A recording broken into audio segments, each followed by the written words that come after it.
Welcome to the Council. Great pleasure to be here.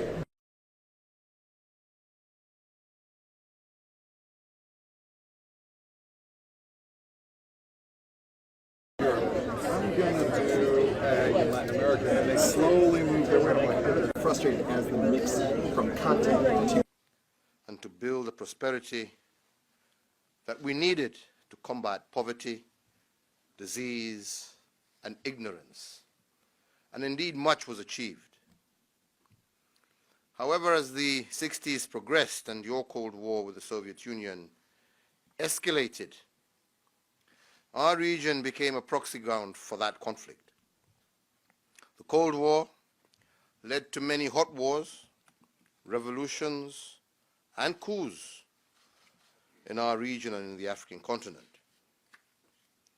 We in Kenya tried to chart a careful path between two battling giants, but it was very difficult and in many ways affected our politics and our stability across the African continent.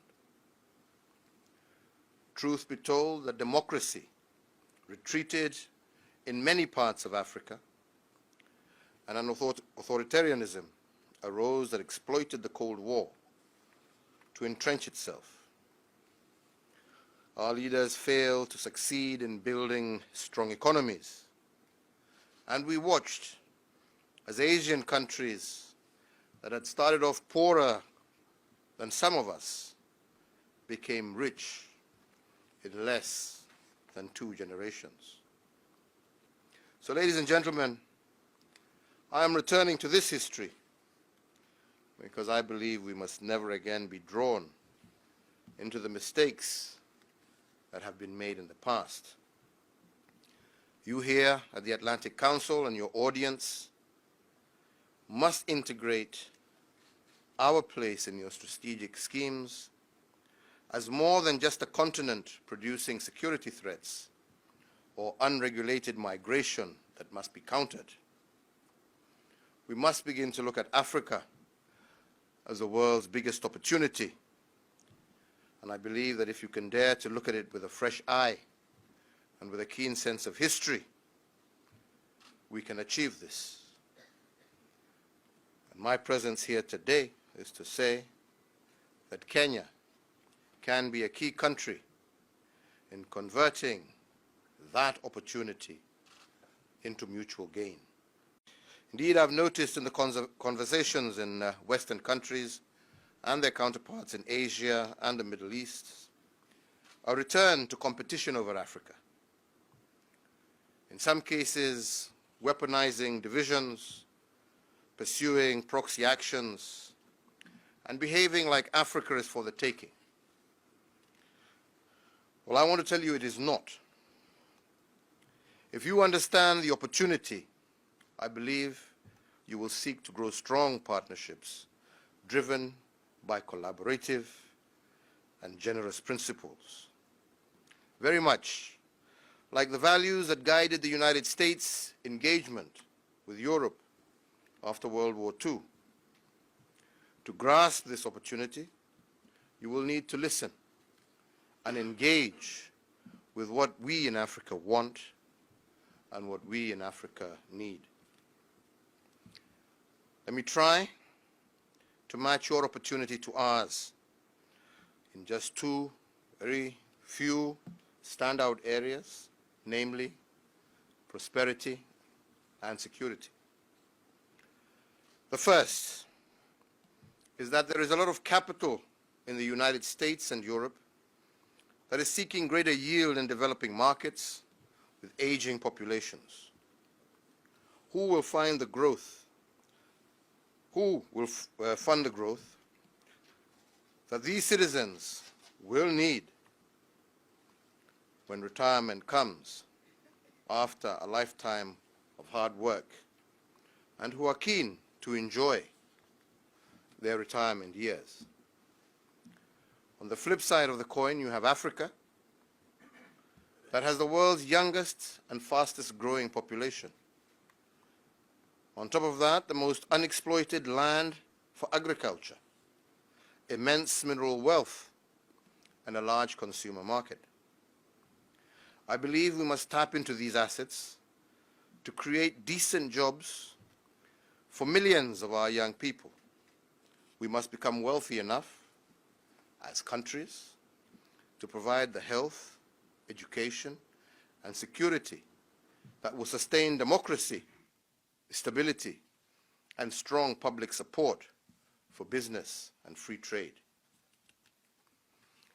Ladies and gentlemen, Africans are not standing still. We are integrating. In our region, East Africa, but more so, the Continental Free Trade Agreement that I believe will be a game changer. Today, there is a marked desire among a good number of my fellow African leaders to seek decisive change in how Africa engages the world.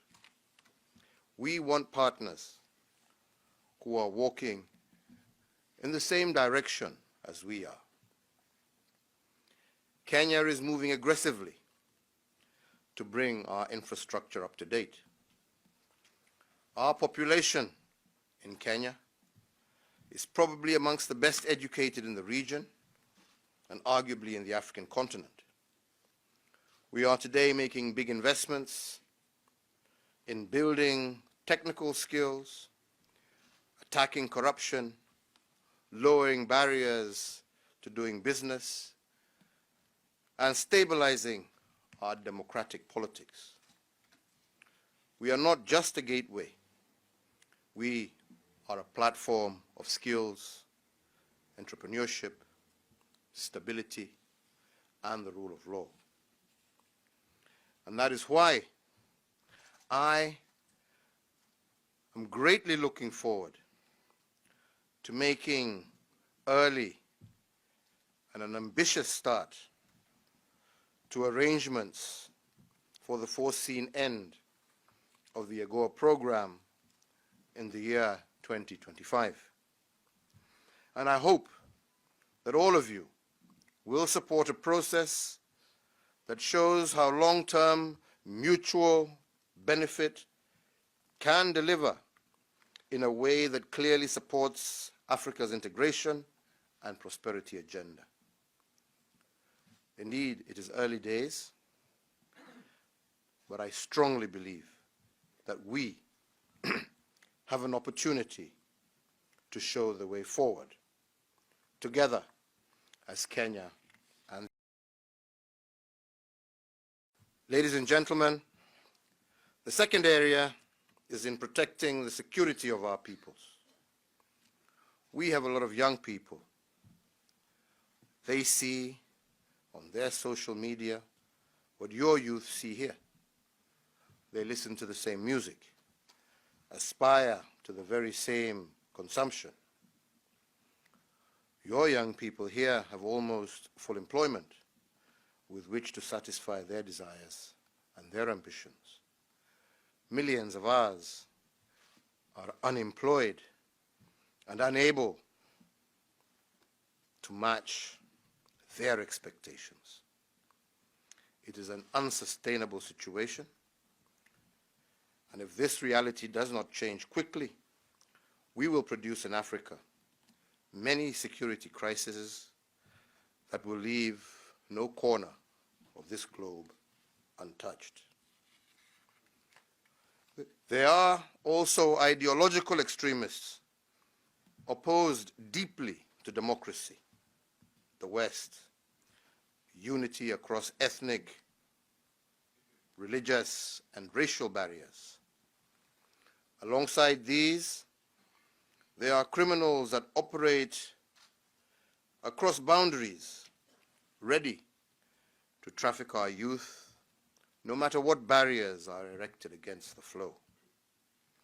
The extremists, militants, and criminals are already uniting to seriously challenge the continuity of states in many parts of Africa and the world.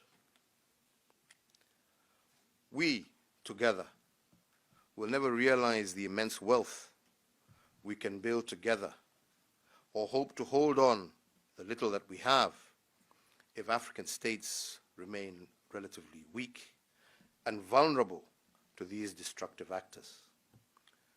The secure and rules-based global order that can assure your security and prosperity has to be built on a patchwork of effective, stable, and secure states governed in an inclusive and participatory manner. Your aid programs and development programs and norm must promote and must do more to support stronger states and not to unintentionally dovetail with destabilizing factors.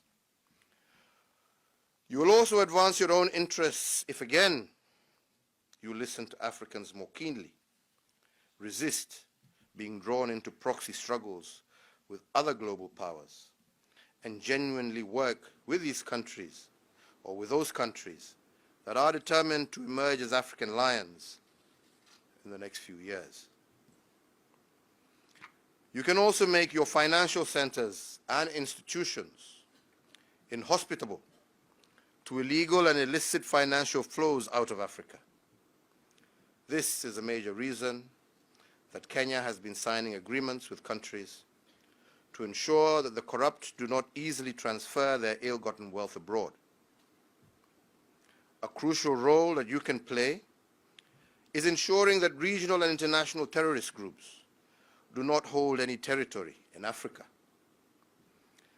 As has been observed, they can start in one country but have a tendency to mutate across borders and indeed become very destructive. A good start to this is Al-Shabaab. We must continue to work together as Kenya and the United States, together with other regional players, to surge our military efforts against the group, to offer room for a workable political consensus in Somalia. This group's ability to raise finances through contraband and its penetration of businesses and even public sector bodies in Somalia must be challenged at every turn. We are already ramping up an aggressive posture against contraband in our country. The effort to defeat the group would be helped immensely by compliance to countering terrorism financing, fighting money laundering, and other international obligations against terrorism are observed. Regionally, and in Somalia specifically, where the core of the challenge exists, institutions like the Atlantic Council can do a lot to push against agendas that insist democracy is a one-size-fits-all outfit that ends up deeply undermining the sustained strengthening of democracy. I want to be clear here, and please, all of you note that I do not mean we should agree that authoritarian or dictatorial regimes that announce themselves should be taken at their word. The point is that we must give countries the room to engineer new approaches that support and extend democracy in line with their respective realities. It requires being more nuanced in how we make judgments about politics and the resulting interventions that countries like the should undertake. In Kenya, for example, political, social, and governance engineering is what we are embarking on in Kenya with our Building Bridges initiative. I will discuss it more at the National Prayer Breakfast Luncheon later this afternoon, and indeed I do hope that some of you will be in attendance.